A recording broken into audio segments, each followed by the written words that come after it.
Welcome to the Conscious Creators Community Show 5. Today we're here to talk about emotional energy and understanding how our emotions affect us. What are healing emotions, for example, and what are the other kind of emotions?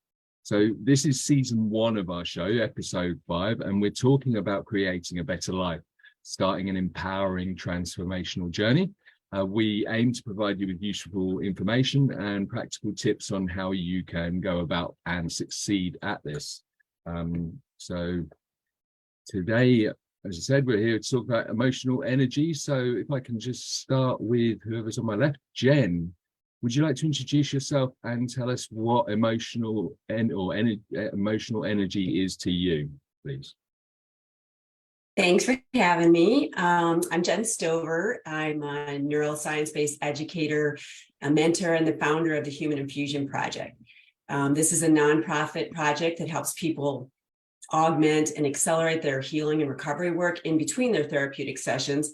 And we do it through online classes and presentations that use simple language, are practical to implement, and affordable to people with low to moderate incomes.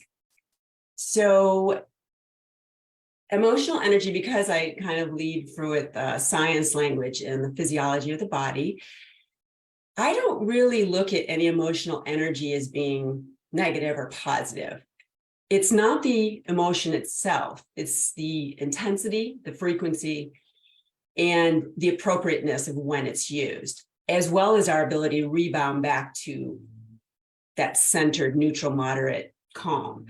So as far as emotional energy, it really has to do with, I would say, the flow. And I look at our bodies as a conduit.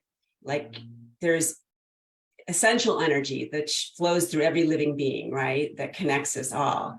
And we can't deny that we are encased in these flesh and blood bodies, which includes our neurochemicals and brain pathways.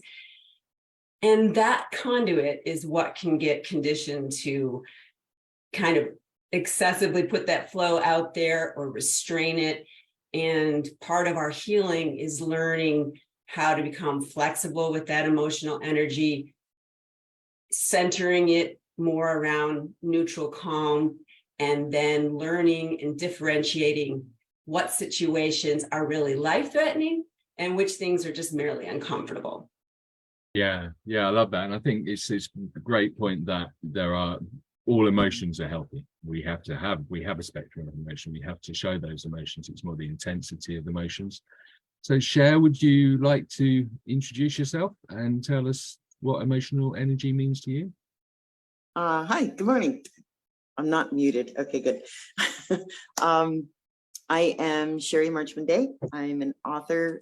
My book is Unbound, 100 Days of Intent. I'm a trauma recovery coach, and I am a recovery writer.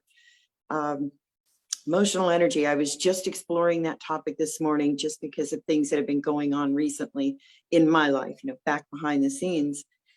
And I see it as this. I have the ability to choose. I have choice. And with that choice, I can choose to shape and shift the energy that I'm carrying, the energy that I'm receiving, because whatever is coming at me, I can create a meaning for that. I assign the meaning. I interpret it, what it's going to mean for me.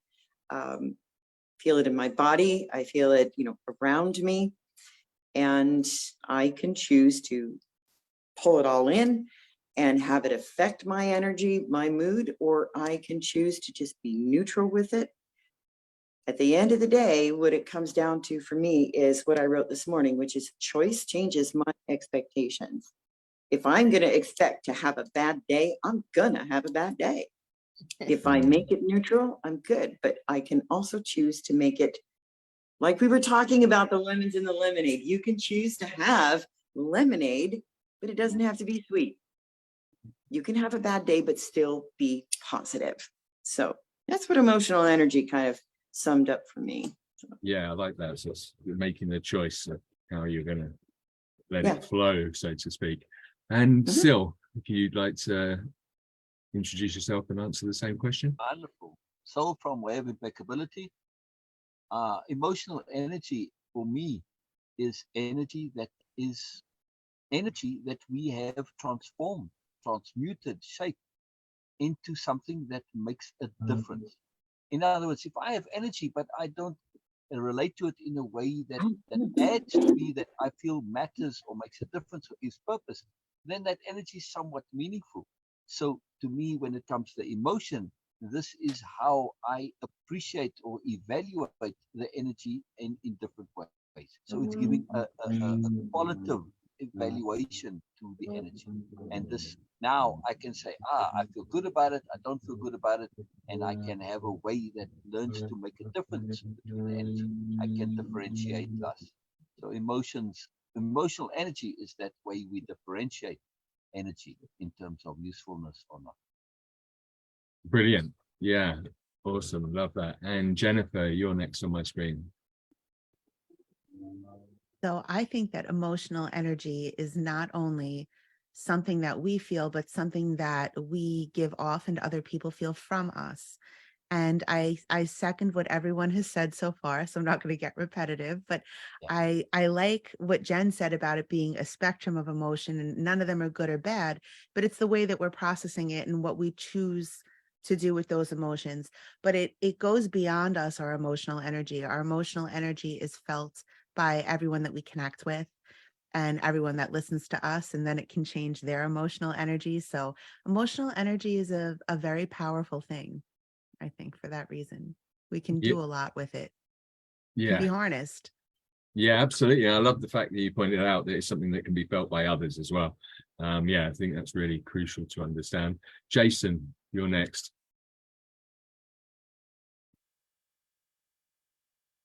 Right. Okay. So I'm Jason Bishop. I'm a transformational coach, addiction, but also trauma, chronic stress, emotions, anger, because my experience of emotional energy is I was just completely driven by it for a few decades because I lacked self-awareness, and I lacked any awareness of what was actually happening and how the energy from traumas was being trapped in my body, because it's just energy. And the way I was interpreting it, and I kind of explain it as I kept digging a deep dark hole with that energy until I started to understand it, and then flip that and use that energy, because it's very powerful, to transform my life, because it's all energy. It's just my perception of it. Yeah. Yeah. And like we say, I mean, I believe in good vibes, bad vibes, but not necessarily that we assign things to the energy. It's our perception, how we use it. Yes. Because it was the same energy of anger that I used to get me into a hospital bed that got me out of the hospital bed. Because I felt exactly the same way. It's just how I chose to use it. Brilliant. Thank you. Sorry, I was having technical problems here. Right, all sorted now. So Anna, you're next on my screen. Good morning. I'm Anna. I'm an artist. I'm a mentor teacher. I use mindfulness and creativity to help people figure out their emotions. So from my perspective, emotions are energy in motion. And we feel it in our bodies. And if we don't know what they are and what to do with them, it can take over and run our lives. I know that I've always had a lot of emotional energy, and I did not know how to handle it. And it's overwhelming and it's scary. And we grow up, actually, most of us, afraid of our emotions. We think that feeling certain emotions is a bad thing. It's dangerous, it's scary, and we shouldn't be feeling those emotions. And it's exactly the opposite. We need to feel all our emotions. We need to experience them. But we don't need to always act upon them or react with those emotions. We can choose which we use, and it has to do with the intention behind the energy. So if emotions are energy, the intention we put into that emotion has the effect that it does, you know, and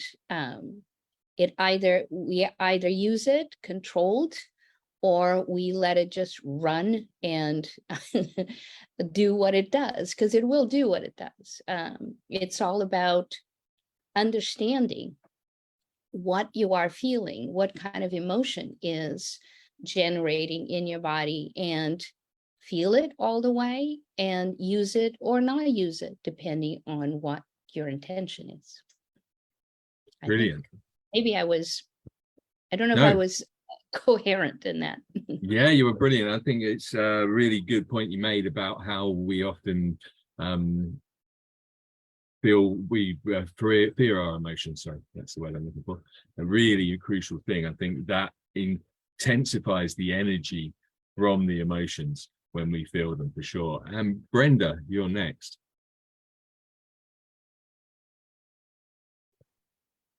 Oh, you're muted, I think.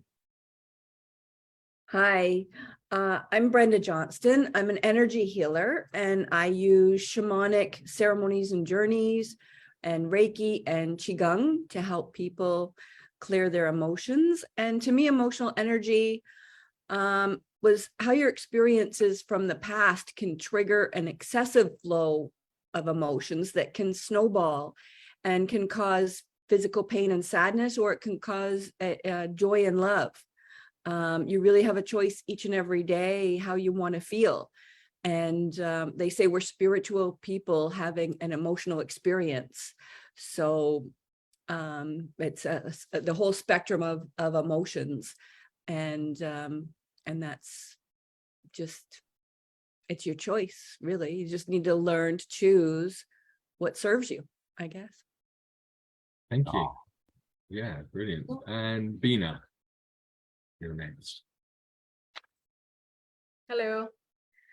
I hope you guys can hear me. So I'm Bina, and I call myself a compassionate assistant and a facilitator. That was so brilliant what you guys were sharing, because and our coding about energy in motion, and emotions are energy in motion.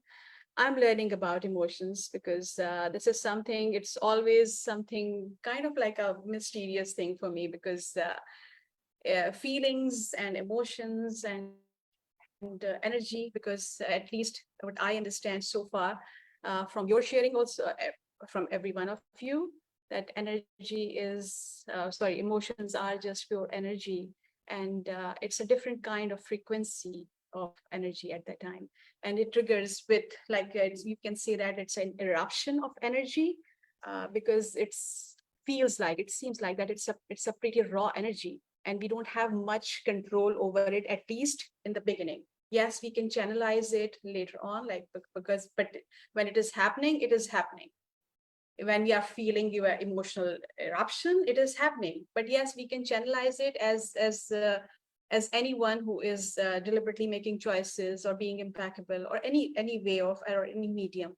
So this idea of emotions, for me, it is, at least I'm learning. That's why I'm saying that, okay, I'm not very confident about right now that how to actually explain it. But for me, it is like just an eruption of energy, and it's a different frequency of energy, which we might not be able to control it or harness it immediately. So we just have to, as Anna was saying, and I always believe in that acknowledging and acceptance doesn't mean that we have to just go carried away with that flow.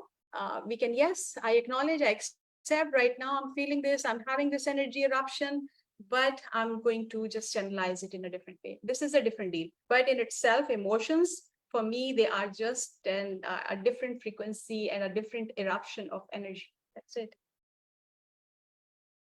Brilliant. Yeah, absolutely love that. And so why do you think so many, this is just an open question to anybody here, why do you think so many people struggle with their emotions? share? Oh, yeah, you were there first that I saw. Yeah, okay. This goes back to my own story. Why do I struggle with emotions? Childhood, the conditioning that we receive in childhood. For example, I was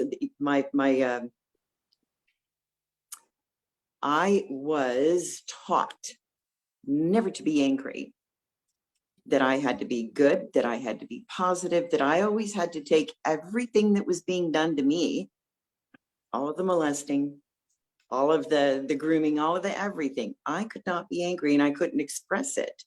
So essentially, I was always being taught that what I felt was not valid. The only thing that was valid was what I was supposed to feel, what I should feel. And I grew up, even as a teenager, and getting into all the other different situations I did as a teen and as an adult. I grew up believing that being angry was bad, that expressing myself was bad, that my opinions were bad, that everything I thought, everything about me was bad. So for me, and I'm seeing the same thing be repeated in my own adult children, in my grandchildren, and in my grandson that I'm raising. So we're working on kind of shifting him out of that and getting him to learn about his emotions. And it's a process, but that's my opinion on why, or at least for me anyways, why it's so difficult to express. Yeah, I love that. I mean, it's very true. We're often instructed how we should be feeling and what's the right way to feel. And what sprung to mind for me were these comparisons that often happen where parents are like, I didn't behave like you as a child, and when I was a child it was much harder, and they're sort of comparing their journey to your journey and then saying, well, why are you reacting this way? Yeah, so it's funny how these things often go back to those years again.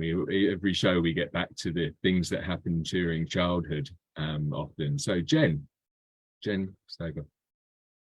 Yeah, I can definitely appreciate what Cher said. We grow up with a lot of conditioning, as to, what emotions are ones that we should gravitate towards and which ones we should shy away from.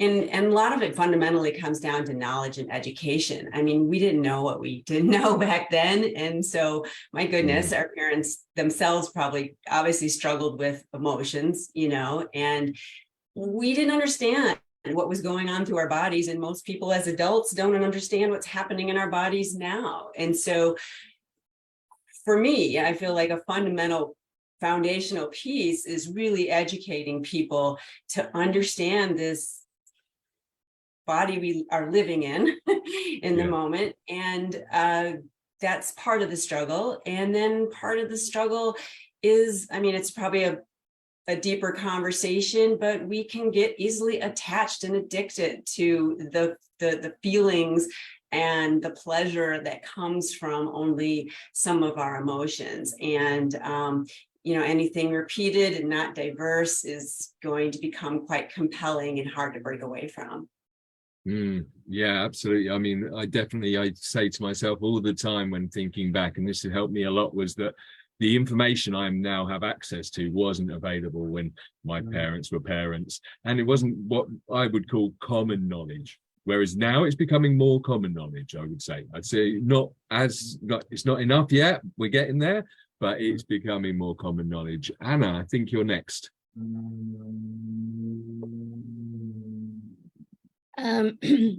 Yes. Why are we afraid of our emotions? Because we never really got good modeling on how to manage our emotions. They are energy. When we are very young, that energy can be very overwhelming. And if we don't have parents who are well regulated to help us feel that energy and not be overwhelmed by it. And on top of that, we are taught that certain emotions are to be suppressed and repressed. Then we never really understand that energy, and we never really know how to use that energy. So that's why we're afraid of them. Because they are energy and they are overwhelming. When we are overwhelmed by that energy as young people and are not taught how to manage that energy, then as an adult, we revert back to that experience of being overwhelmed. And either we go out of control with that energy, or we repress it. And it's those are two wrong things to do with that energy. The right thing to do is to just feel it, and either feel it on your own with breathing and with patience, or to have somebody help you with it so that you learn how to manage it. There's nothing to be afraid. It's only energy. And once you understand it, you know that it comes, it has its apogee, and then it goes away. It's just like a wave. It comes and it goes. Yeah. And once you understand that, then they're not so scary. No, absolutely. I think it's back to understanding again the different emotions and accepting that we have to experience them. It's the thing is, we have to experience them. We wouldn't be human if we didn't experience them. Sil, you're next on my screen. Oh, you're muted, Sil. Sorry, that's my fault. I had to mute you. I was trying to work out where the noise was coming from, but you're back. You're okay now. All right. No problem. Could you repeat your question again, please? Yeah, sure. So why just having a complete blank right now, right? Why do we struggle? Struggling with emotions. Yeah, why do people struggle with their emotions? Yeah. Okay. I mean, I have a response to that, but I forgot what your question was, and I'm sitting with a response, and I didn't That's okay. I forgot what my question was as well for a minute there. Yeah. So I actually wanted to do some screen sharing here. So I wanted to show something. I tried to put it as a background, but it didn't show up very appropriately because it's very pertinent to what we're talking about, and also follows on from what Anadoria was sharing. So if I could screen share, that would be cool. But anyway, to get to that, I think we struggle because we've never learned that there are other options beside the options of either experiencing your emotion or suppressing it. This is essentially our option. Or we also understand that really there's beliefs, and then there is your emotions and your feelings. That's sort of the only options that you have. And the problem with that is that beliefs and feelings can end up reinforcing each other, and you get into, I call it the lunacy loop, right? So I believe something, and because of that, I feel in a certain way. So the belief reinforces the feeling. Or I feel something and it causes a belief, and then the belief reinforces the feeling. And now this gets entrenched, and we get locked into that loop, and we don't change, right? Or it's hard to change from that. But there are other options. For instance, when we look at children, when you first are a child, what are you being appropriately conditioned to believe and understand and feel when it comes to emotions? You're being rewarded for complaining as a baby. You complain, you get the bottle. That's it. You get fed. You're getting now you've set up a loop for complaining reinforcement. Then later on, as you get older, well, stop crying for your food, and you get a smack for crying. It's like, what the hell? I used to get rewarded, now getting punished. So we have this confusion. We don't really make that connection to say, what about awareness? What about strategy? What about seeing emotions and feelings as being a choice that we can go, as Shir said, right? And this is now we start to say there's an awareness. There are other options between feelings and beliefs. We've got things like strategies, self-evident sensibilities. We've got more choices. This is not our only thing that we can do. And then we start to say, how do I utilize my emotions appropriately? Whole different thing. That lesson was there when we were a child, a baby. You got rewarded for complaining a little bit. As a toddler, you got smacked for complaining. It's about appropriateness, but that association wasn't made. So we learned to suppress rather than to use the emotions. Because even as adults, of course, sometimes complaining is appropriate. That's the key missing part for me, why we struggle. We don't connect our emotions to appropriateness, and therefore to strategy, sensibility, etc. Yeah. Right.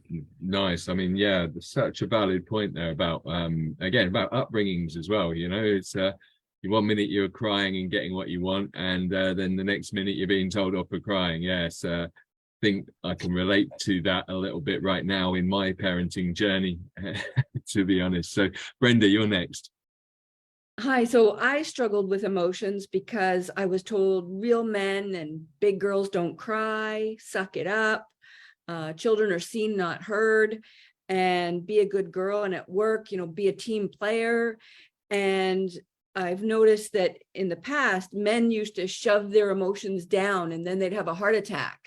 And it was only then that they learned to chill and let go, or they could die with another heart attack.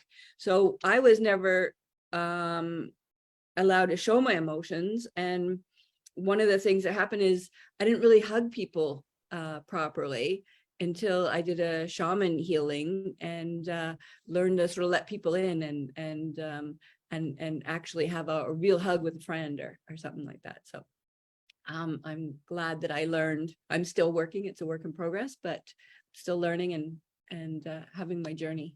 So. Yes, brilliant. Thank you for sharing. And Bina, you're next. So as everybody else was sharing, for me, again, coming back to the same thing, that for me, emotions are high frequency energy eruption. And because it is a bit out of control, and when it happens, we feel, by default, our ego feel a bit powerless. That, okay, so something is happening which is out of control. And when we feel a bit like, okay, I'm losing my control, this is something our ego actually doesn't feel very good in that state. So that's why we try to suppress our emotions. It happens by default, like on a very basic level, because it is happening. It just happened. Okay, why I'm feeling like that? This thing is not a good feeling, because it's a less in power, less in control state of being. And naturally, we don't want to do that. Again, it is coming back to the same defense mechanism and a primitive mindset that we don't want to, because it's a survival thing.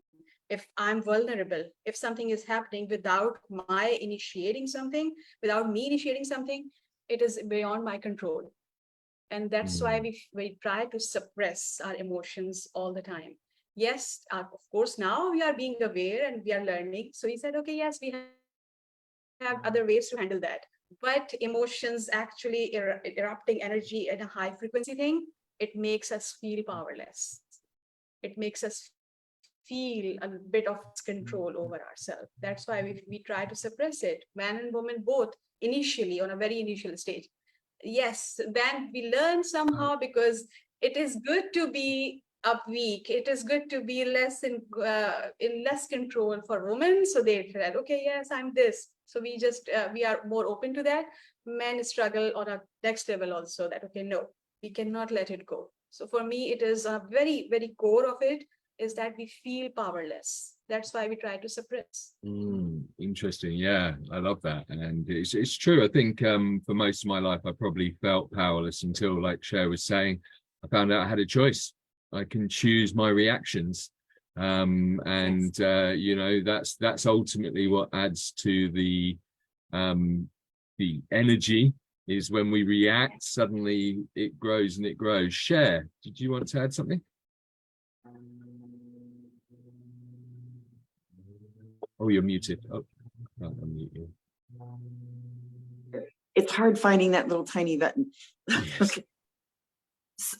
There's something else that Anna, by the way, when she was speaking, I was listening to her and she had mentioned something about, we need to get to that point of understanding and learning, of course, as adults, how we can do this.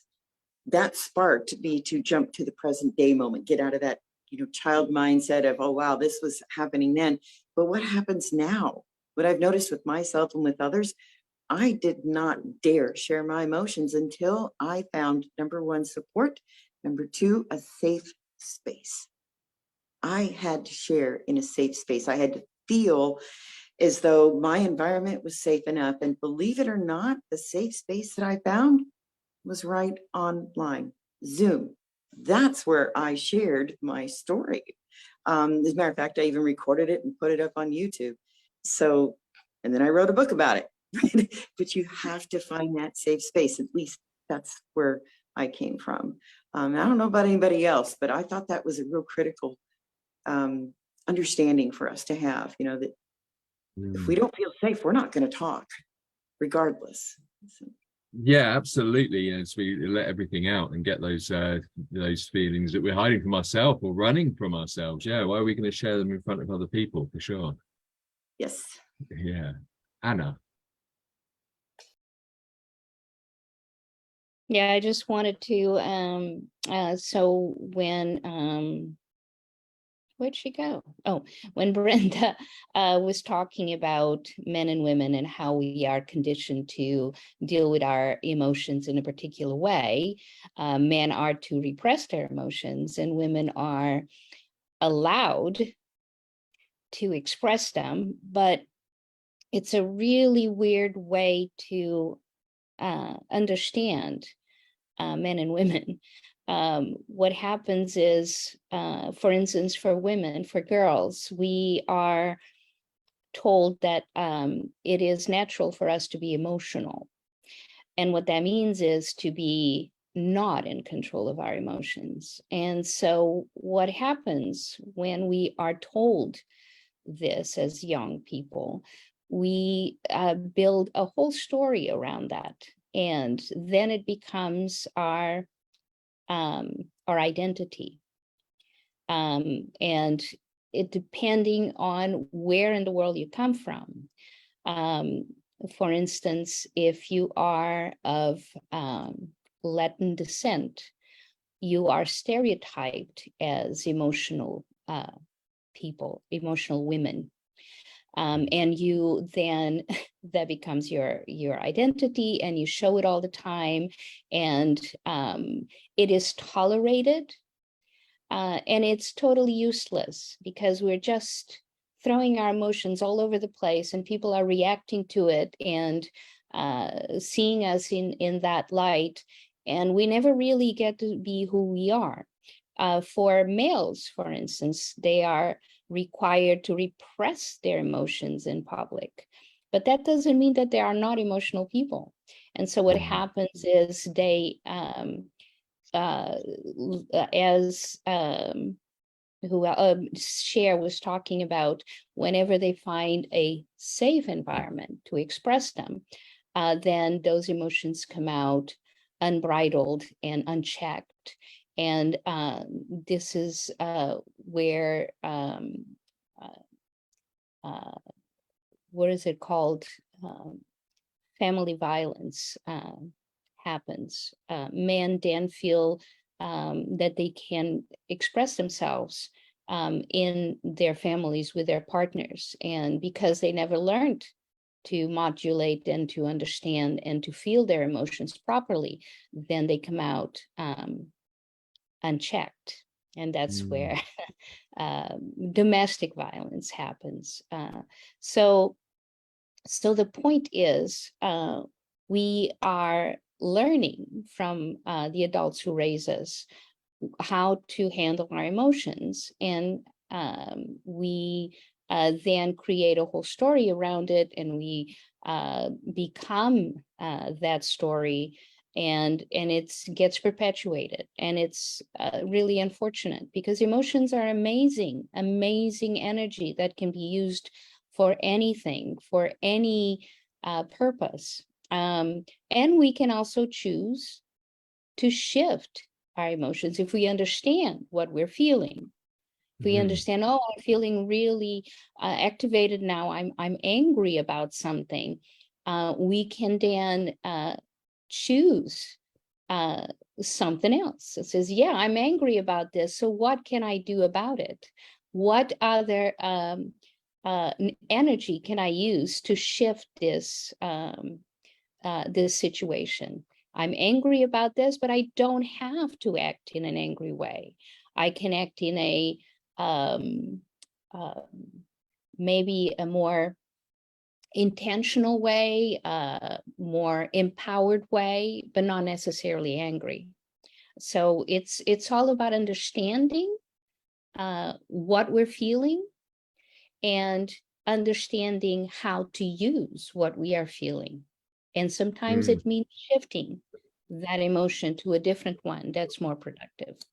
Yeah, absolutely. I think it's really what you mentioned there about the stereotyping. And I think it were to just take some of the blame off of the parents right now. We're going to mention that it's also peers and society that put this stuff into our head. And it's just one of those things we've grown up with. Men should be a certain way, women should be another way. I know that I was quite a sensitive man when I grew up, and I still can be for sure.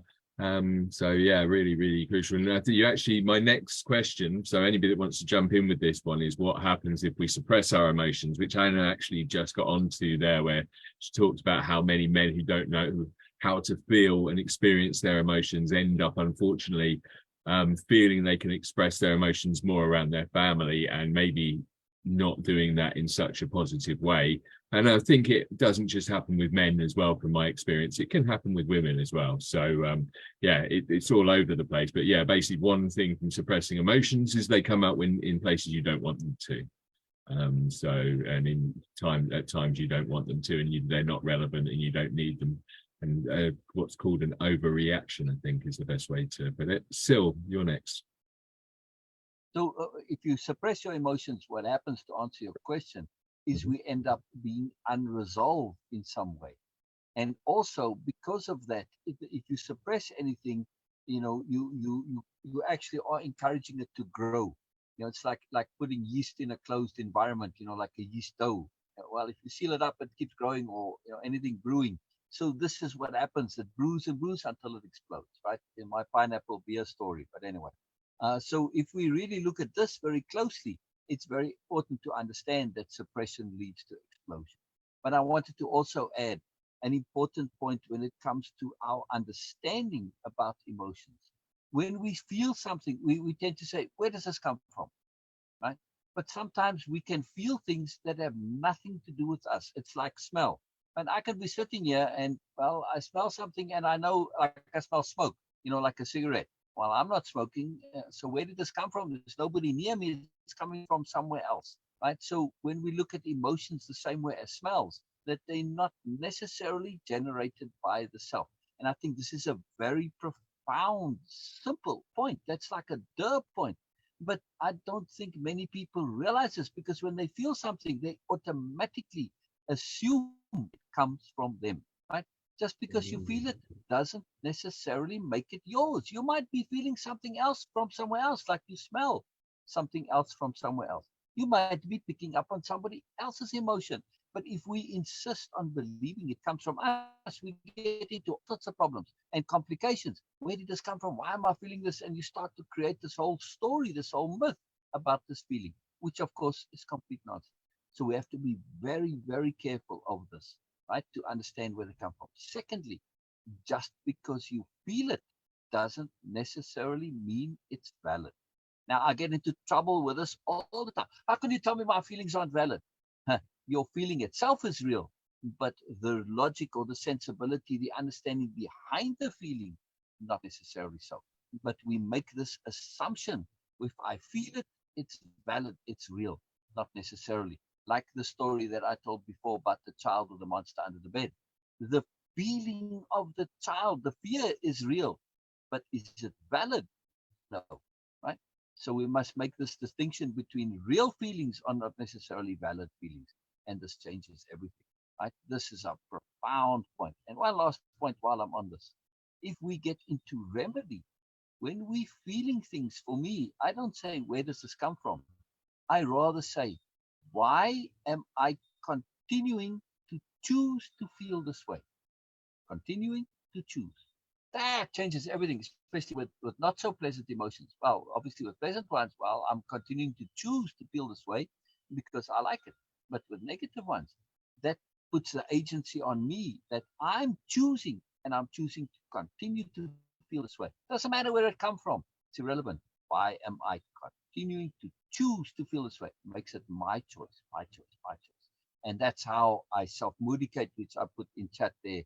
What I was trying to screen share earlier, my self-moodication. It's good. I like it. Yeah, it's fun. It's just powerful though.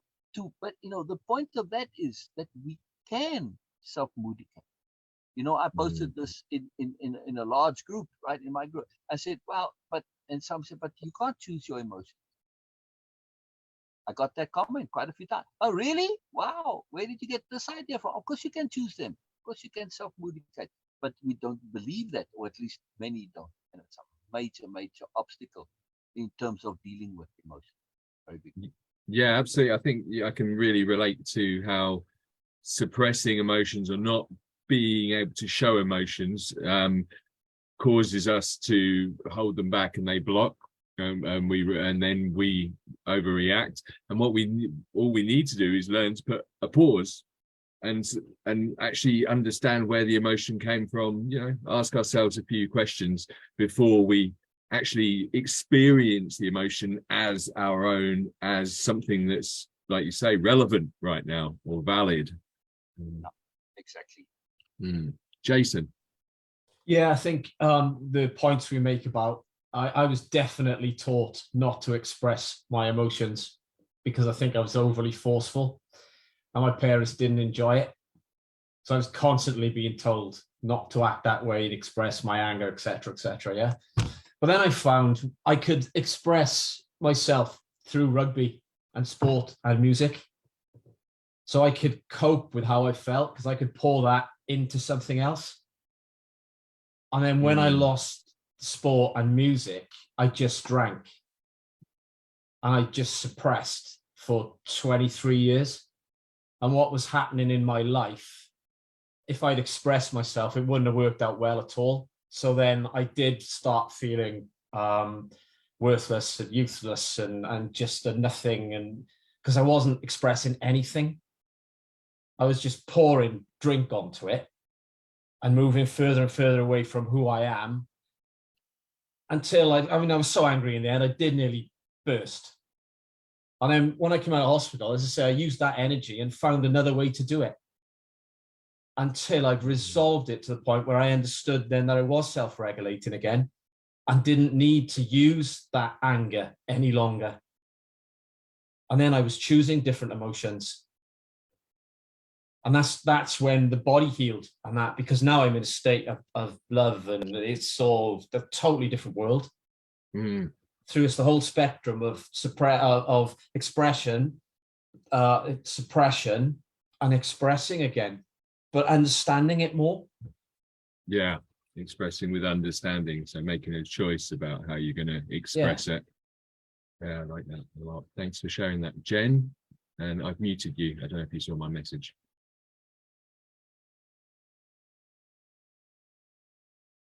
You're still muted. Haven't unmuted. Yes. Better? Yeah, we're there. To comment on the effects of suppression, I can tell you from my own experience, because my system used to be anchored in high activation, that if I tried to suppress that, calling it being emotionally intelligent, or some misnomer like that, it would later come out in these bursts, right? So a lot of times it would be like through the course of anxiety bombing somebody because I held back at the time instead of a slow drip. For my husband, so he was on the other end of the spectrum, his system used to be anchored more in low activation. And because there's a couple of manifestations of that, one of which in relationships, he didn't show up emotionally or was able to connect because he had so much repressed emotion, where I was on the other end of the spectrum and I wasn't able to connect because I had too much going on. And then when I tried to repress it, it would come out, like I said, in too much flow, so to speak. The other consequence of repression is just what it does to your physical body. The amount of cortisol that gets dumped into our bodies over time is what really affects our immune systems. It's you can have effects in inflammation, and that's like somebody else can tell you the details of that. But there's that piece of it. And also what I've seen and what my husband has taught me is that when his emotions were repressed, for a long, long time, and his system learned to adopt that kind of low level of arousal, not only was he missing out on showing up emotionally and being able to connect in our relationships, but it also came out through anger, because because he had so much unexpressed and unresolved grief, that as he was growing up, men aren't supposed to have any kind of grief, right? Because he never resolved that, it would come out in anger. And a lot of times anger can be the watchdog on the porch of grief, right? It's really trying to push people away because you're getting too close to this untapped grief. And so in summary, what I'm saying is sometimes the repression of these emotions at the time is what we do because we have to at the time. It's all we know how to do. But later it can really come back to haunt us, not only physically in our health, but also in the way we connect to each other in our relationships. It can become extremely disruptive and extremely polarizing. Yeah, absolutely. I think that's one of the things I wanted to add at the beginning is like emotional energy is actually a chemical response within us. And so when it grows, we can potentially get sick. We can potentially get ill. It builds up, and we also create things like depression, anxiety, and all these other things through constantly having the unregulated emotional experiences is the best way I can put it. So Anna, you're next. Yeah, I wanted to touch on the power of emotions and how they can be used negatively or positively. In my family, the anger, the emotion of anger was present all the time. People were activated all the time and used anger to affect the world around them and get what they wanted. I was very, very scared of anger. And I understood or started to understand its power at a very young age. When I was around 10 years old, I was being bullied in school, and I didn't know what to do about it. The teachers didn't care about it. Their philosophy was, I'll let the children deal with it. They'll figure it out. But I was always the smallest one everywhere, and it was hard for me to feel powerful because everybody else was so much bigger than me.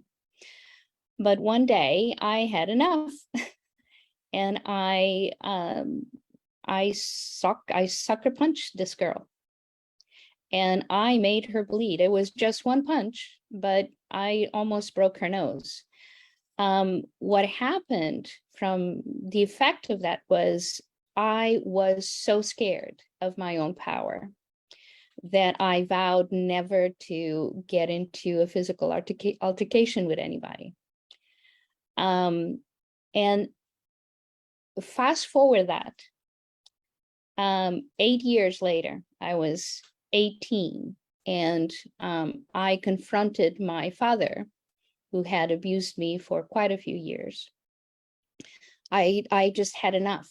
And so I used my anger to confront him. And I knew the power of it. I already knew the power of it. And I decided I'm going to use it to tell this guy that's no more. It stops here. The result was he sucker punched me and I flew 6 feet.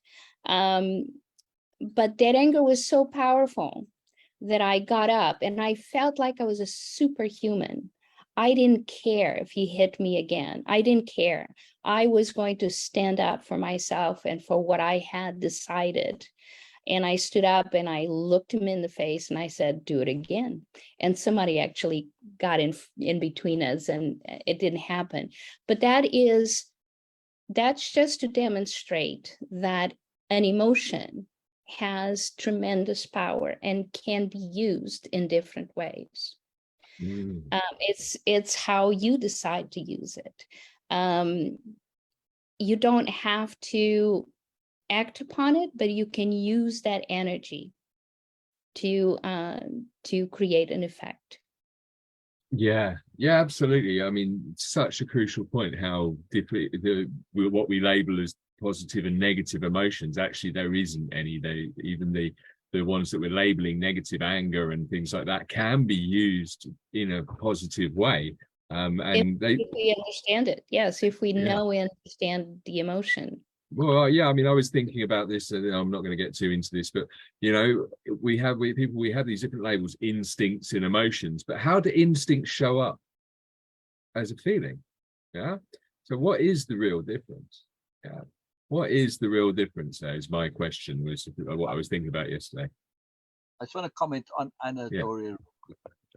In other words, if you take Anna's story and look at it in the context there, overall, it was appropriate usage of that motivation. That's the key. Appropriate usage with the girl. It was with the father. Appropriate usage. Emotion is not good or bad. It's how we use it that counts. Appropriate. Yeah, love that. Very appropriate. Share. Appropriateness is always appropriate. It's the only thing that's always. Anyway. Love it. Wow. Okay. I just was listening with such an, I guess, just deep hearing here. One of the thoughts that came to me out of everything I've heard so far is when we suppress, something that happened to me was there was no trust. None, not even of myself. I did not trust anybody. I didn't even trust my children. That's not a good place to be. Of course, didn't trust my spouse for as far as I could throw him, but my children, my friends, anybody who talked to me, they were just not, I wasn't connecting. And because I didn't trust myself, I started to kill myself slowly, overeating, not taking care of myself at all, ballooning up to close to 300 pounds. And I stayed at that weight for years. But then as I went through my recovery journey, I leveraged the negative emotions. I leveraged them. I used them to my benefit, almost as I don't know, just like a fulcrum or something. And I could just feel how I was applying that negative to motivate me, to activate my will, to help me be persistent and consistent so that I could start losing weight, so I could change my beliefs and thoughts and feelings. And so I could start to self-trust again. Again, no, I never trusted myself. This was a first. Getting on here is a big deal for me. Because yes, so yeah. Because it takes a lot of trust, takes a lot of self-trust that I'm not going to go blah, blah, blah, spill all over my words. So there is a positive side to this emotional energy. We can use it for good. We can use it to build ourselves and to create homely beings. That's it. Yeah, for sure. And I think like this is where I kind of like see this relationship between emotions and instincts, because they're both a sign that something has happened, and now you have to make a choice about what's going to happen next. And that's really what was going on. And really, the more emotions you have, the more opportunity you have for growth and learning. You go like, why do I feel this way? What happened there? What's the belief behind it? What's the thing you were talking about there, unresolved experiences? Yeah, so often maybe create elevated emotions. So something small happens, but because it reminds us subliminally, I suppose, of something else, the emotional response is very big, a bit like Sil was saying as well. Real quick before Bina jumps in, just on your point about instinct, you asked the difference. You can think of instinct as the stuff your computer comes preloaded with, and the rest is what you choose deliberately to add to the program. But that stuff that comes automatically, that's your instinct. You don't really have a choice to have on there. You can change it, yes, but it comes with the computer. It comes how you're born. That's instinct. Right. Nice. Okay. And yeah, all right, I'm not going to get too much into this one, but Jen, you're next. Yeah, it's very true. Oh, you're muted, Jen. Sorry, my fault again, but there's a bit of background noise. Oh, I'm still muted. I don't know why yours doesn't unmute. I can't unmute. Sorry, I keep forgetting to do that. Cher, I just wanted to say I'm really proud of you for showing up, and thank you, because you're offering a lot of insight and wisdom. So please keep doing it. Thank you. Secondly, my comment, you asked, I think the question was, what is the difference between like instinct and emotion and feeling. And I can share the model that I use and what I've learned. It may not be the only one, but one that works for me. As far as whether it's instinct or our mind controls emotions, current science actually suggests that fundamentally it's instinctual. However, whether it gets amplified or dampened is based on our thoughts. So there's an instinctual component. I mean, you understand that, right? Because as animals, we have to kind of have a little bit of a reflex. However, whether that gets amplified or dampened is really related to how we perceive it or how our thoughts label it. And so then I'll just move on to the model I use for emotions versus feelings. Emotions is the actual neurochemical that flows through your body, the response, and the feeling is the title or the label or what you call it. So you can have a feeling, you could have two different feelings about the same emotional experience. So I could, let's say if I was feeling, let's just say I had this emotional experience where my cheeks were flushed and my arteries dilated and my heart rate kind of picked up. That's the emotional response. But my cheeks flushed and my heart rate up and vasodilated. Am I being embarrassed or am I flattered? Both of them are two different feeling names. I can feel flattered or feel embarrassed based on the context, but it's the same emotional experience going on in my body. And it's similar with, it's commonly, like we're all pretty familiar with, whether you call it excitement, fear, or adventure, it's the same under the skin, what's happening. So we really do have a perspective or cognitive piece to it that we can, well, that's what reframing is all about, right? And so that's the differentiator I use, is that the emotion is actually the physically felt neurochemical response in our bodies, or in addition to, you have this ability to call it something or label it with a feeling depending on context, your experience, and attitude, that kind of thing. So I don't know if that's how I see it. Brilliant. No, thank you. Really, yeah, makes so much sense. And Bina, you wanted to add something? Okay, so this is when you asked that question, that was really interesting, that what is the difference between instincts and feelings, and never thought of it. And thank you so much, Jen, for sharing such an interesting and detailed concept about that, because it makes a lot of sense to me, because emotions and feelings are always a kind of a mixed up thing. But when you were saying that, it seems like that we have something like it is a process. The emotions, it's a process, it is happening, it's a verb. And then feelings are our concept as a noun, we have giving that. And it is coming under the umbrella of emotions. Feelings are coming under that. So yes, feelings can be varied, but yes, the emotion itself can be constant thing. So yes, this is very interesting. Thank you so much for sharing. And when it comes to instincts, I was just thinking that, okay, yes, we can, as Jen was saying, that we can amplify it or not. It's our choice. But I feel that instincts are again coming back from the very core of us, and it actually doesn't evolve, and it doesn't get very sophisticated by the time period. Feelings are, yes, feelings we have more and more details about that, but instincts are very basic, like a survival mechanism. Like, okay, we all feel vulnerable, and it is our instinct to get into that defensive mode. But basically we feel vulnerable. And again, it is coming back to the same thing, that because our mind has been evolved so much as human beings, but our bodies actually not. We don't have a shield over us, so we don't feel affected by weather or a climate or other thing. So we still feel vulnerable. That's why our instincts are there to protect us, to give us some initial signals that, yes, you have to act. You have to do something about it.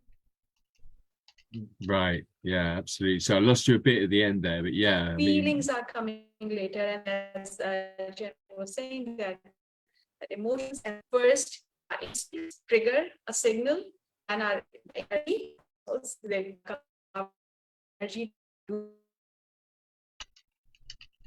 so Bina, I've kind of lost your internet, unfortunately. Anna, did you want to carry on? Maybe you know what Bina was about to say. Not really. That was a little difficult at the end to understand. I wanted to touch on a couple of things. Oh, sorry, I've just muted you. Sorry, that's my fault. I was trying to lower your hand.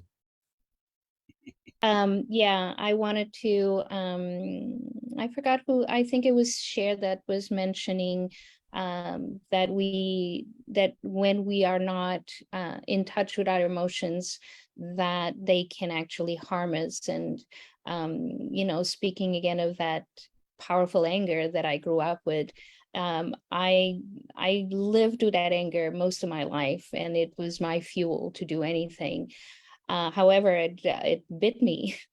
In my 30s, I got cancer. I know it was all about all of that negative emotion that I was carrying with me. And then I used that same negative emotion to help me through it. I used my anger to get myself motivated to overcome overcome cancer. What I'd like to say, though, is what do you do? What to do when you're not in control of your emotions? How can you control it?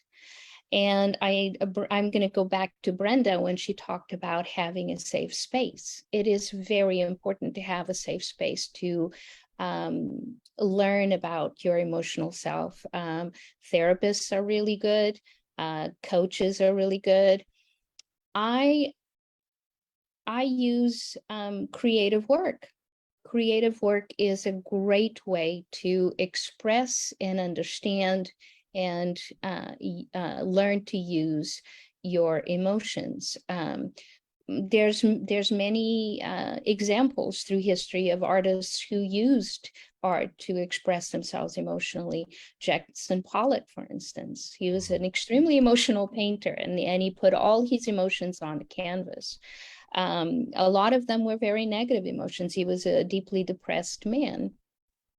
Van Gogh, for instance, he had this incredibly overwhelming sense of love for everything and everybody, and he didn't know how to use it. He didn't know where to put it. And when he finally found art making, painting, that's when he flourished.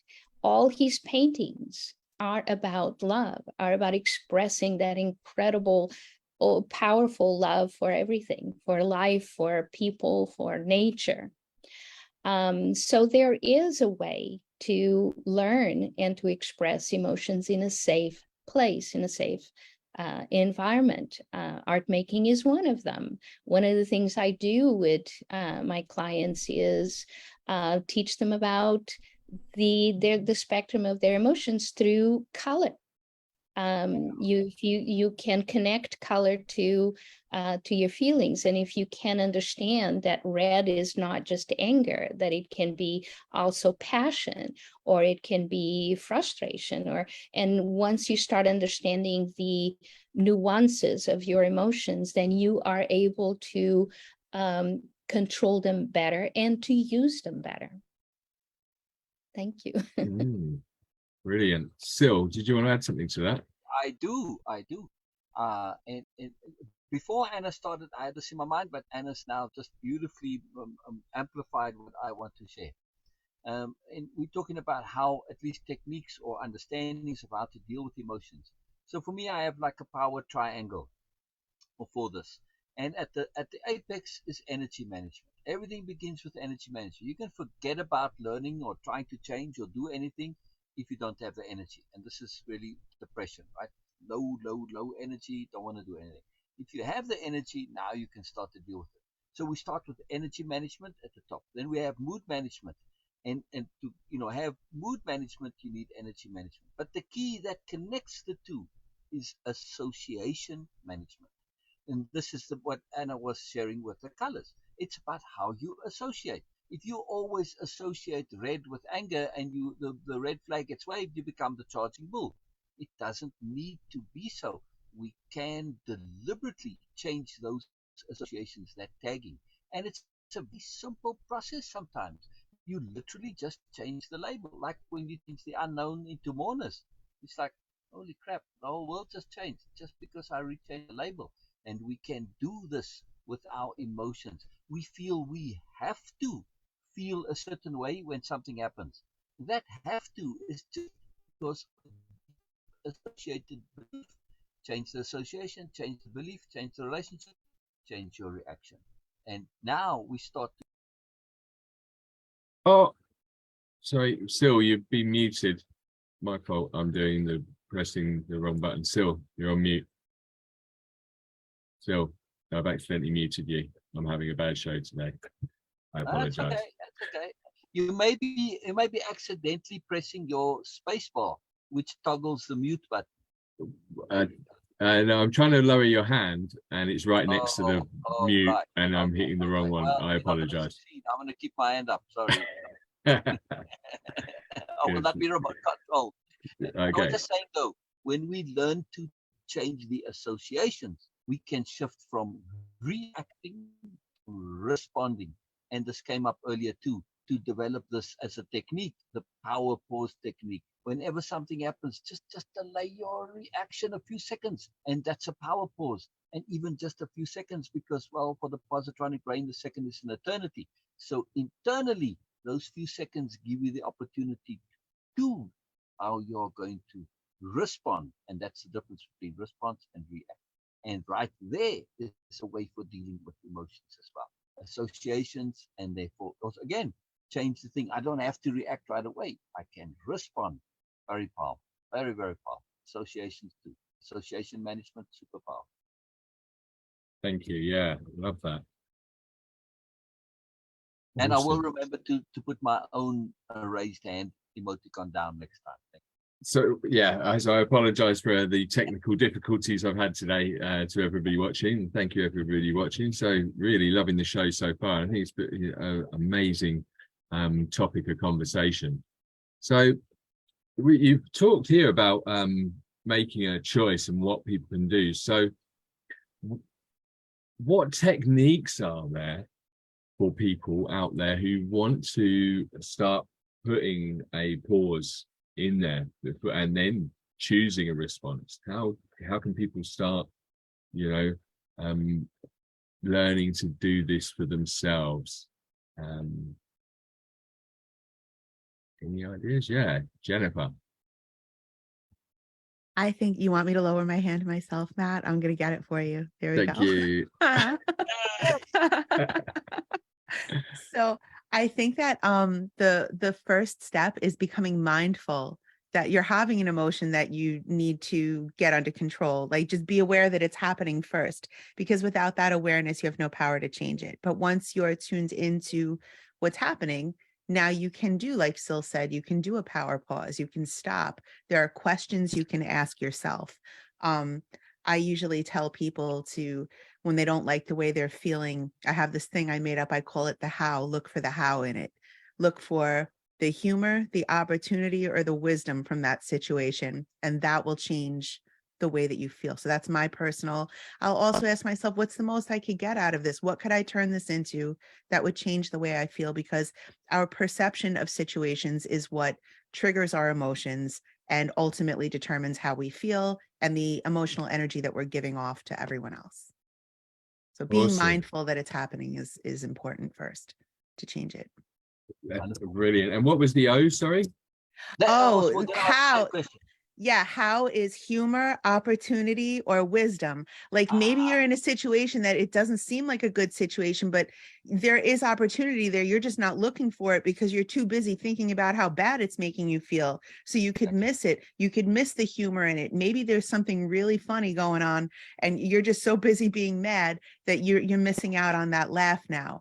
And then when there's no humor and there's no opportunity, maybe there's wisdom, maybe there's insight, something you learned from this, and it can stop things like that from happening in the future. So there's always something to receive from every situation. And it's important to keep that in mind. When we don't like the way that we feel, we can use that to change it.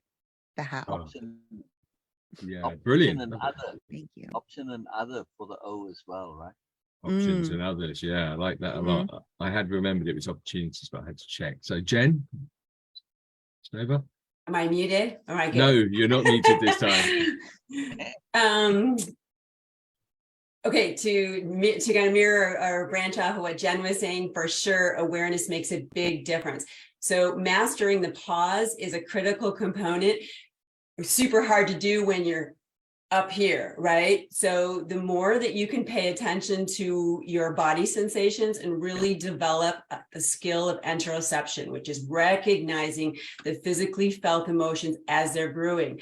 Like, meaning if I start to notice, like, you know, this is kind of funny, but if I start to notice, like, I get a little sweat on my upper lip, that is a signal that some emotion is brewing up. I get a little hackle, and for everyone, it's different. They feel it in their stomach, they feel it in their legs or their arms.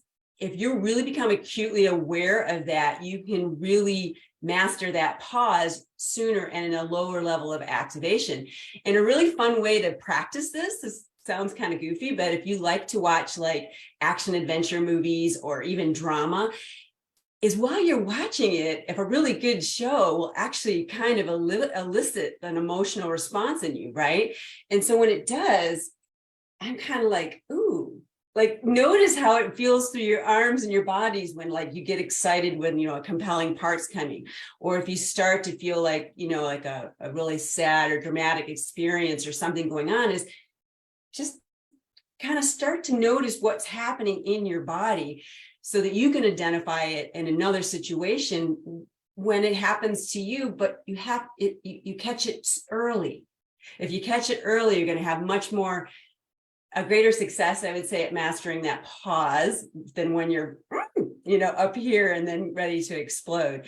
So that piece of it. And then to kind of add to what Anna was saying, is to really understand and teach yourself that there is a wide variety of emotional language just between happy and sad, right? Or the colors.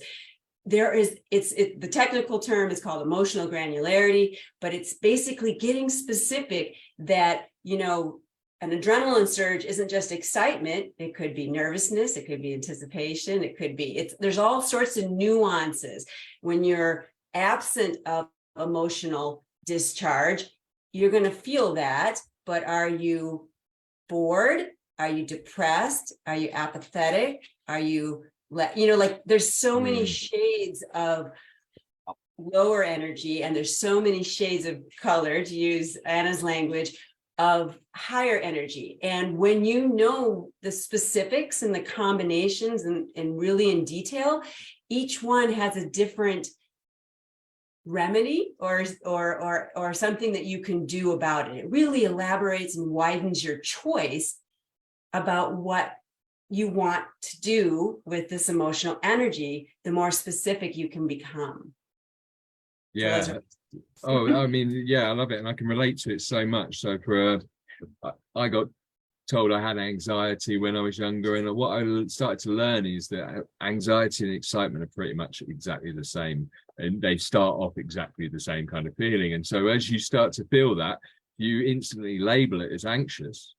You get all the anxious things. If you turn around and go, oh, I'm excited, then it becomes something fun, you know? So yeah, it's a lot to do with the choice we make and the association, as Till was saying, yeah, the association with the feelings. And I think it's really crucial that we must all take the time, like you're saying, to really experience our feelings and understand them, and, you know, get to know them, so that we can take a pause and choose a reaction in the future, and a reaction we're going to be happy with, that isn't going to lead us to have more emotional responses, which is generally the case. Brenda. Yeah, techniques out there for a new response. For me, it is deep belly breathing in a quiet space. And so take some quiet time for yourself, really book yourself some time, allow your thoughts to flow. Some people say meditation, you have to try and think of nothing. Allow them to flow and just thank them. Thank you, thank you. Sometimes I have to do this tomorrow. I have to thank you, thank you, thank you, thank you. Let them all express themselves. Don't try and hold it in. And then just keep breathing until you get some clarity and tune into your authentic self, to your soul, to really see what is you and not other people's beliefs and things. So a meditation to beautiful, slow music. There's lots of beautiful music out there on the internet. What I do is I like to have a candle, or if you have pets around, you don't want a candle, a salt lamp. And I burn some white cedar. It smells wonderful to me. And just allow the things in your subconscious, which Jennifer Burns has a great course on that. It's an amazing, best course I've ever taken. So allow your subconscious to come through to your conscious self. And just, it's going to take some time, and you just have to allow it. And then you're going to have an aha moment and know something. But we're so busy, crazy busy, we don't even take time. And then when you go to sleep, your all these thoughts start coming and everything like that. So just book yourself some time, like really learn to be there for yourself and love and honor yourself. And some of these things will come up, and then we're all here to help. We have all different modalities. So we're here to help guide you through anything. So just reach out, because it's good to get help, I think. It shows connection to people. They say, I think they say, a smart person learns from their mistakes, but a genius learns from other people's mistakes. So learn from what we took 20, 30 years to do, and the horrors that we all went through, and the pains we all went through, and the symptoms and stuff like that. And if you're like 20 now, say, oh man, I don't want to be 40 or 50 when I figure this out. I'm going to go take the shortcut. I'm going to go ask one of them, tap into what they did, and say, that's not for me. That's not for me. Oh, that could work for me. Lots of options out there. So I hope everybody can go through their journey. It's a journey. You're not going to find perfection. You're not going to be completely changed. It's a journey. It's a life's journey. It's what you're here to do, but just do it a little bit more in a thriving environment, and not in a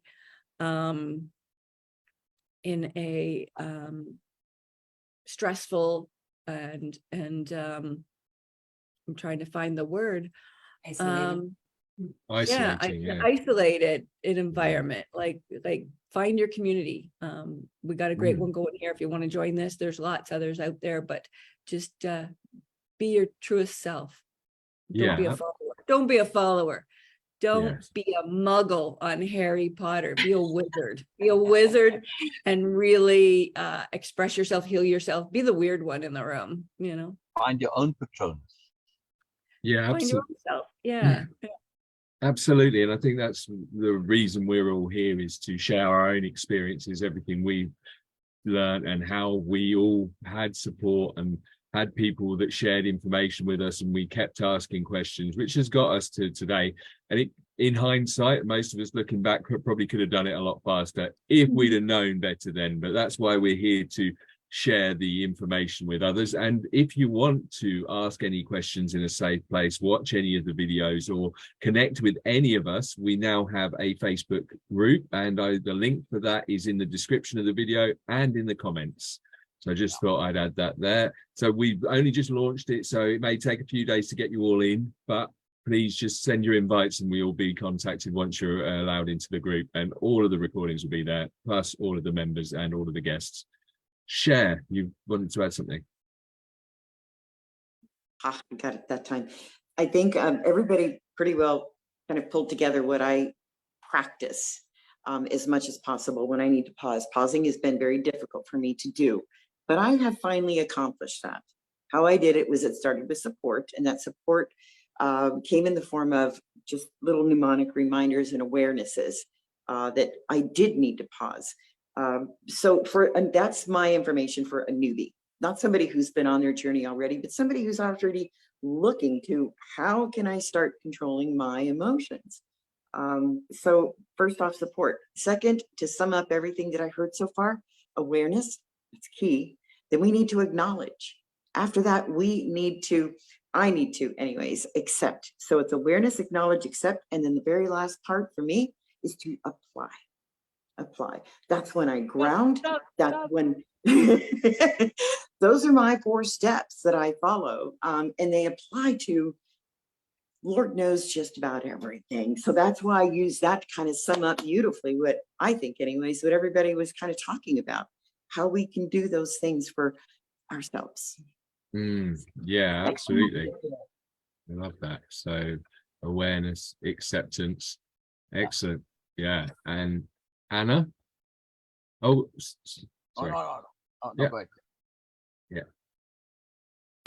Yeah, I just wanted to mention that emotions happen in the body.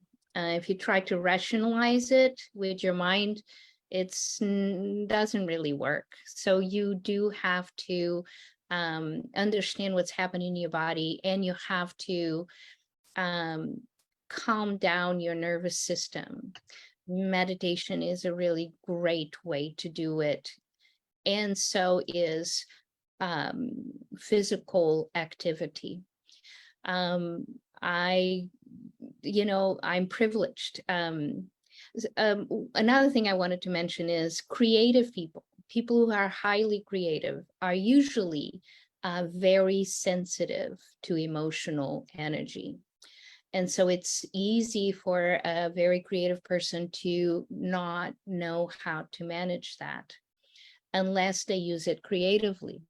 And creative work like art making is a wonderful way to combine the two, to use meditative states and physical activity to understand and harness emotional states.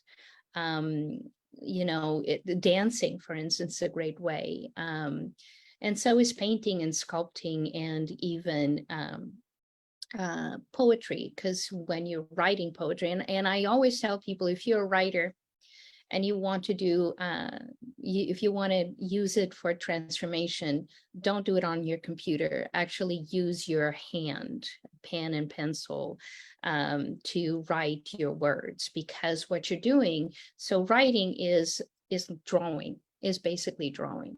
So Right. when you're doing these graphic representations of language, you're basically doing magic. And that's what creative work does for you. It allows you to engage your whole body, your whole self in a transformational process. So yeah, like Brenda said, use us. We're all here with great modalities, great techniques, and we can help you if you're looking to understand and harness your emotional self a little better. Can I add one little thing? If you don't think you're an artist and you can't do stuff, then just get an adult coloring book and some magic markers. That's what I do. I did it with my nieces, and as they grew up, I'm like, who am I going to play with now? And then I heard there were adult coloring books, and I'm like, woohoo! So I do that. I just sit in front of the TV with a thing, and I just color different things, and then I find it's a beautiful work of art and expression, and I'm relaxed, and it's just joyful, and I'm not that creative to draw my own stuff. So maybe someday I'll branch out after that. But until then, I just love coloring what other people have drawn. So yeah, I've loved all the stuff you've done in the groups that I've started. Your use of color is fantastic. You don't have to know how to draw to use creative work. Brenda uses coloring books, and it's a wonderful way to do it. I just look at the rainbow of colors, and I just let myself go and just say what colors, and I only usually pick 2 or 3 colors, because you see I got 2 colors. That's 2 colors and black pants, and I just pick a few colors, and I just start here, there, and everywhere, and it just becomes this blossoming, beautiful piece of art, and I love it. I'm going to start posting some of them on my wall, like put a frame and stuff like that. I really love them. So, And Thank that, you. and Anna helped me with that. I was doing a little bit before Anna's course, but she helped me Anna. Yeah, have faith in go myself. Anna. Yes. Yeah. Still, did you want to add something? I did. On that point of, oh, I'm not an artist. You know, well, actually, as far as I'm concerned, we are all I disagree with that. We're all artists, so. Exactly. That's what I'm saying. We're all artists. The issue is now you say, yeah, but I'm not a good artist. Well, let me ask you this. Is there such a thing as a tree that's better than another tree? Nonsense. So it's an idiotic idea. Oh, that tree is better than this one. It's an idiotic idea. Well, same thing with artists. There's no better or worse artist. Maybe an artist is more popular, yes, but not better or worse. All artists have validity, same as all trees have validity. So we're all artists, we all have validity. One other comment, just by the by, for those who don't know, Jen is actually Brené Brown in real life, right? It's the real life Brené Brown. Yes, right, Jen? No? This me? Yeah. Yeah, I'm brunette. I mean, get some You're grays in actually there Brené now. Brown. But Exactly. But we get to know you in your real life incarnation. So very nice to meet you. Jennifer. Oh, lower. I wanted to say I totally agree with what Syl just said. We are all artists. There is no such thing as good or bad art. It's completely subjective. It's like beauty. It just depends on who's looking at it. But any kind of creative outlet, we are all creative beings. Like I love music too. I recently just bought, this is so much fun. Has anyone ever tried one of these? It's a kalimba. It's so much fun. I love it. Like in musical instruments too. Like if you don't want to draw, it's a really good way to relax and get in touch with your emotions and improve the way that you feel. So I just want to put that out there. Well, let's Music. hear. Sorry, you can't show us and not play it. Sorry. Oh, it won't. I don't know if you'll be able to hear it because Zoom blocks out like background music. I'll try. Can you hear it or no? No. Yeah, Zoom blocks. I would have to change my settings and I don't know how to do that right now. Right. And I wanted to say artist. See, is this art? I mean, to me, it kind of is. I have Yeah. these rocks that speak Yeah, it to me. is. I had these wood trays, and I have candles on either side, and then I have a thing up there. To me, that's my art. It just whatever way you want to have your clothes or your hair, your makeup, your house. Anything, the way I have a couple of cupboards in the kitchen that I kind of artist, like I anal retentive about putting things equal. So I'm like, but I find it to be art and I like it. And now I have a beautiful little thing that looks beautiful there. And it's all made of like natural things and reminds me of the outdoors. And so is that art? Yeah. Yes. Yes, that's art. absolutely. The You way have you to decorate draw. your house, Anything you make. the way you decorate your house is an artistic way of life is an art. Expression of you. To live is an art form, and if you do it unconsciously, it's, you know, most people do. But if you learn how to do it consciously, you can help yourself. For instance, what room in your house do you see as your loving place or your creative place or your mind place? And what colors do you put in that room? What objects do you put in that room influence your emotional state? So if you're aware of that, that's what feng shui is all about. That's what feng shui is all about. If you are aware of that, if you understand how you are a creative person and you can then use it with intention, your life can be so much better. You can wake up in a room with the color that activates the emotion you want to start your day with. It's that simple. And with physical and if you don't know how to representations of do your it, creativity around you, right?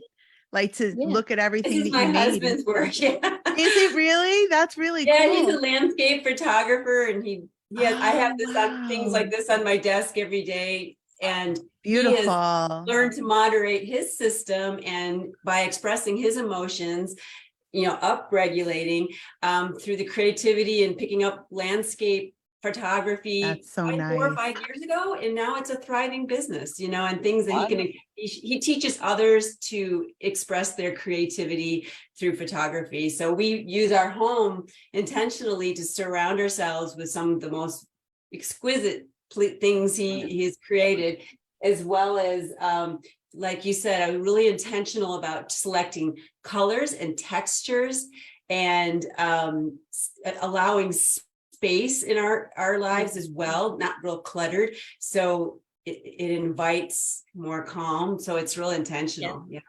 Sound too. Sound is very important. The music that we play. Yes. When we play, what songs do we play during the day are important, right? When we go out for a walk, what music do we play and why do we play that music? I have this little iPod. I just keep it in this little basket, but a little iPod with Bose speaker. I have a playlist in the shower to keep me pumped up, and then a playlist to listen while I'm making breakfast. Can I share my art? This is my, this is a couple of my colors. Beautiful. This is what you can get in an adult coloring book. I love that. Beautiful pictures. And I just pick a couple of colors and I just carefully go and I pick, okay, what am I going to put here? Okay. I always go plants green, and this little guy, a little tent with the little booties, little boots and stuff like that. Wow. So That's so cute. I just pick a couple little colors, and I just love it so much. I just do like even just 2 colors. This one here, shamanic work is Turtle Island. That's North America. So there's a turtle. Mandala. That's a kind of mandala. Mandalas are powerful. Yeah, and I just pick 2 colors and I just do it a little bit at a time, like I said. And then I had a little cat. She's black and green, so a Christmassy color thing. So these are the kind of things that you can get in an adult coloring book. Or I've done even one just one color, the Indian kind of elephant. So even just one color. And again, we're talking about space. Don't color everything and make it cluttered. Yes. Space. Let it breathe. Same with your house. Let it breathe. Let it have space. Yeah, do what you need to. Jen, did you want to add something? Yeah, I gotta run here real quick, but I just wanted to comment what a lot of people are kind of navigating around is our emotional nervous system will adopt the state that it's exposed to the most. It's just the nature of our bodies to adopt things that we spend the most time in. So if what you're seeking is to downregulate to a calmer center, or if you're seeking to upregulate to a more calm yet active center, it's really about creating that state repetitively through so many things. I mean, you have to take tools with you to the everyday world so that you can pause and it may be in the beginning that you're constantly kind of regrouping, or elevating, depending on your direction. But it's really about letting your nervous system, teaching it, this is where I want to be. This is where I want to be. I want this to become my home base. And our bodies are very receptive to repetition. And it really helps to have the supportive thought patterns go along with it. That's brilliant. But emphasizing appropriate associations, in other words. Yeah. Absolutely. Absolutely. Thank you. That was such a crucial point. I think that's where we're getting to right now. And so I also I just wanted to share this. Don't worry, be happy. This is what drew me to it. Don't worry, be happy.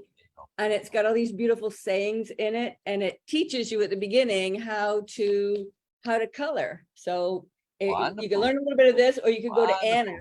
And that is we're not an affiliate to the product. We're not an affiliate to this product, and we're not actually making any money off of it. No, I'm just letting everybody know on YouTube and Facebook. I love this little one, 2 little people sharing a little cup of tea, but they're inside it. They're little mice. But this is all just like, I just love this stuff. I just, every once in a while, every couple of weeks, I just I gotta go. Love. I'm going to wrap up anyway. So thank you all for those great tips. Bye, Anna. Thank you. Yeah, right. I want to add one quick comment, please. Yeah, would anybody else like to add anything? So, Sil, you're first. Yeah. Just as a summation, if we take all of this connectivity with art and art as living and bringing art into your life and having that intent to leverage your art, your life via art, we come to deliberate living. And this is where the difference lies. Deliberate, very, very powerful. Very powerful. Yeah, actually choosing to live your life. And so, yeah, authenticity. Yeah, to deliberately choosing. So on that note, I'm going to wrap up the show. So thank you everyone for all the guests, and thank you to everybody who's watched on Facebook as well. And if you're watching on YouTube or any of the other platforms that we're on afterwards. So just to wrap up the show, emotional energy is the energy we feel from how we interpret our experiences. It's natural to have a whole range of emotions. Emotions create energy. We have a choice though about how we're going to feel. It's how we perceive them and whether we choose to amplify them or suppress them.